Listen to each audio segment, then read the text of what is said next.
Dear students, पिछली class में हमने अमेरिकी राष्ट्रपति के निर्वाचन की प्रक्रिया का अध्ययन किया और उसके जो विभिन्न चरण हैं, जो 6, उनका हमने विस्तार पूर्वक अध्ययन किया। और आज हम अमेरिकी राष्ट्रपति की शक्तियों का अध्ययन करने जा रहे हैं।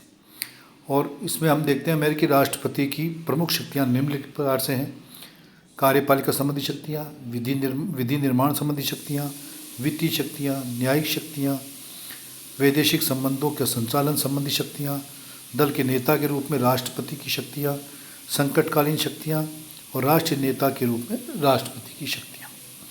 तो सबसे पहले कार्यपालिका संबंधी शक्तियाँ। तो कार्यपालिका संबंधी शक्तियों में कानूनों का क्रियान्वयन करना, प्रशासन का संचालन करना, नियुक्ति संबंधी शक्तियाँ। तो और सेवा से पृथक करने की शक्तियाँ, कैबिनेट का नेतृत्व, सेना के प्रमुख के रूप में राष्ट्रपति की शक्तियाँ।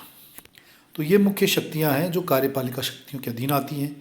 तो कानूनों का क्रियान्वयन की अमेरिकी राष्ट्रपति का ये कर्तव्य है कि वह ये देखे कि राष्ट्रपति कांग्रेस द्वारा निर्मित राष्ट्र के कानून पूरी तरह लागू हों। कानूनों के क्रियान्वयन का कार्य वह अटॉर्नी जनरल के द्वारा करता है। कानूनों के क्रियान्वयन के लिए विभागीय आदेश निर्देश प्रसारित कर सकता है। दूसरी है प्रशासन का संचालन करना, शांति व्यवस्था बनाना और संपूर्ण प्रशासन का संचालन का उत्तरदायित्व राष्ट्रपति का होता है। और अधिशासकीय शक्तियाँ अमेरिका के राष्ट्रपति के हाथों में होती हैं और शासन व्यवस्था को सुचारू रूप से संचालित करने का काम भी उसका ही है।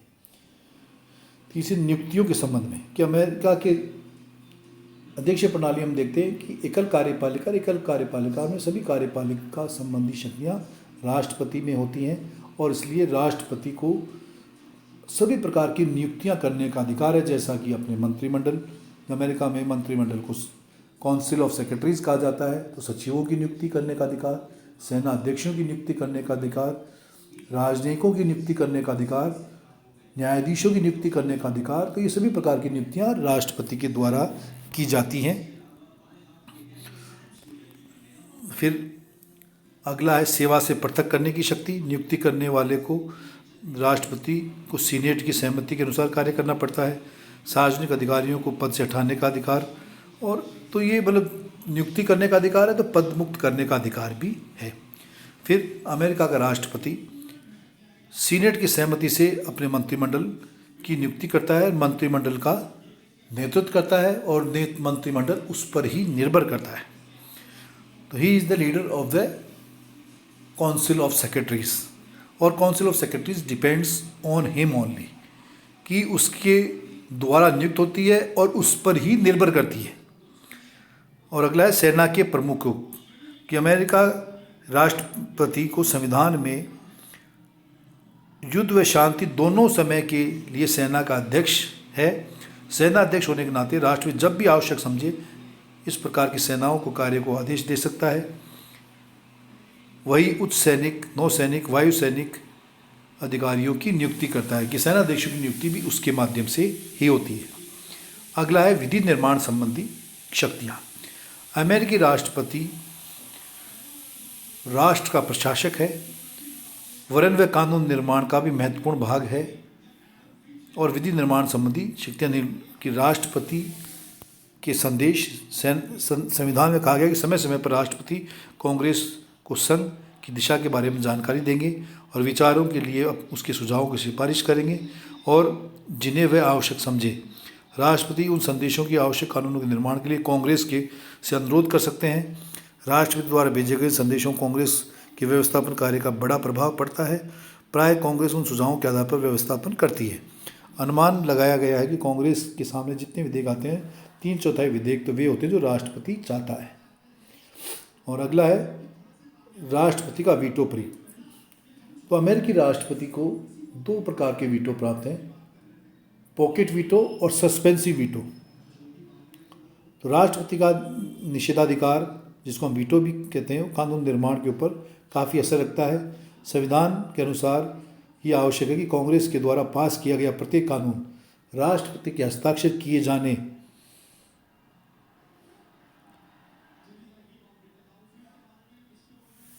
उसके सामने प्रस्तुत किया जाता है। और जब कांग्रेस के दोनों सदनों के द्वारा पास किया गया कोई कानून राष्ट्रपति के सामने आता है तो राष्ट्रपति उस पर हस्ताक्षर कर सकता है या निषेधाधिकार का प्रयोग कर सकता है। राष्ट्रपति दो प्रकार के निषेधाधिकारों को प्रयोग कर सकता है।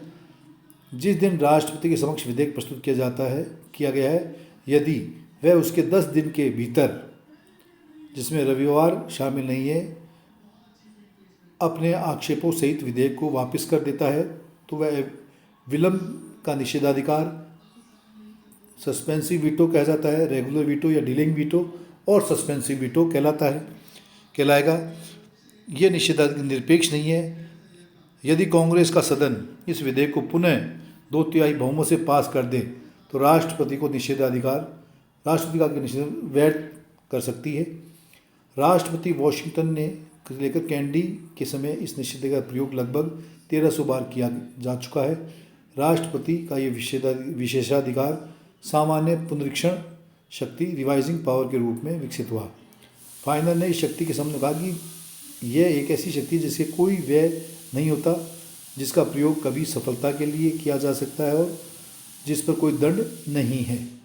इसके अतिरिक्त विधेयकों के संबंध में राष्ट्रपति को एक अन्य प्रकार का वीटो प्राप्त है जिसे पॉकेट वीटो भी कहा जाता है। जे भी निषेधाधिकार अपने इस वीटो का प्रयोग उन विधेयकों के विषय में जिन्हें वह कानून नहीं बनने देना चाहता केवल उन 10 दिनों में कर सकता है जो कांग्रेस के सत्र के अंत में होते हैं। यदि इस बीच अर्थात विधेयक राष्ट्रपति समक्ष रखे जाने के 10 दिन के भीतर कांग्रेस का अधिवेशन स्थगित हो गया हो या कांग्रेस का कार्यकाल समाप्त हो गया हो, विधेयक स्वतः ही समाप्त समझा जाता है। यह वीटो राष्ट्रपति का जेबी निषेधाधिकार पॉकेट वीटो कहलाता है।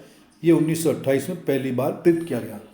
तो सबसे इम्पोर्टेंट है जेबी निषेधाधिकार की पॉकेट वीटो कि ये विधेयक ये अधिकार उन्हीं विधेयकों के लिए लागू किया जा सकता है जो सत्र चल रहा है उसके अंतिम 10 दिनों में, क्योंकि अमेरिका के राष्ट्रपति को 10 दिन तक रोकने का अधिकार है।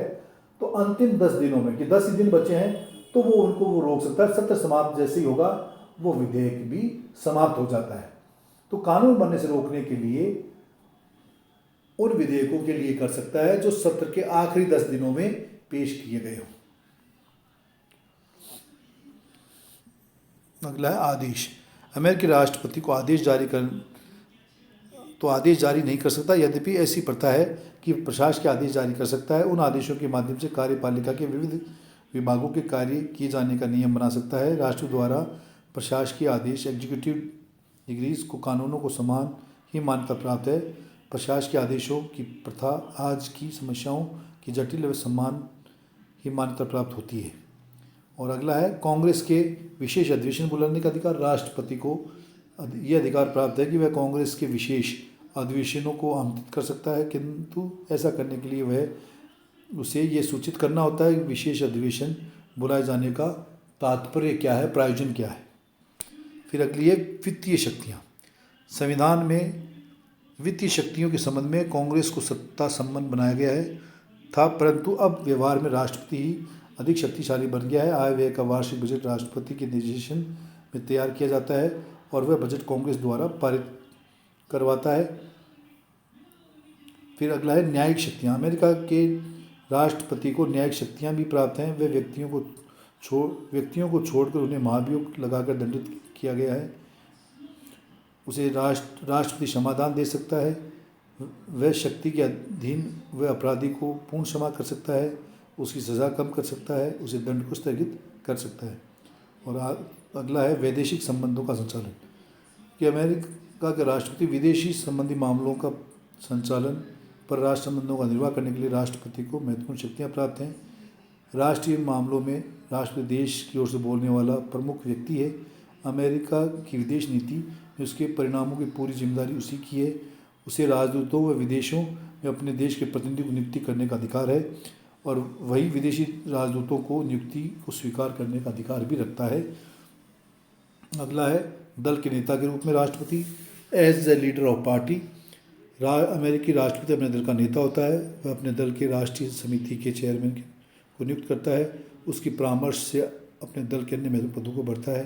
दल के नेता के रूप में दल के सदस्यों के माध्यम से कांग्रेस का पर अधिकार जमाता है।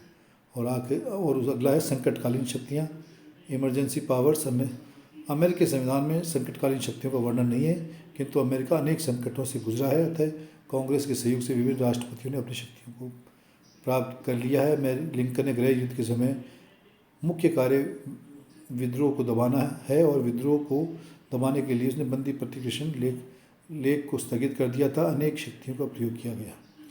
और अगला है राष्ट्रीय नेता के रूप में राष्ट्रपति, president as a national leader. राष्ट्रपति पूरे देश का नेता है। संपूर्ण देश का नेता होने के कारण उसके पीछे देश के बहुमत की शक्ति होती है।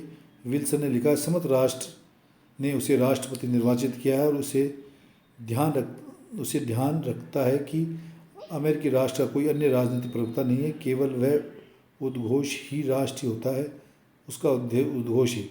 एक बार देश का विश्वास और प्रशंसा जीत लेने दो, कोई अकेली शक्ति उसका सामना नहीं कर सकती। नई शक्ति का संगठन उसे सरलता से हटा नहीं सकता। तो ये मुख्य शक्तियां हैं जो अमेरिकी राष्ट्रपति को प्राप्त है।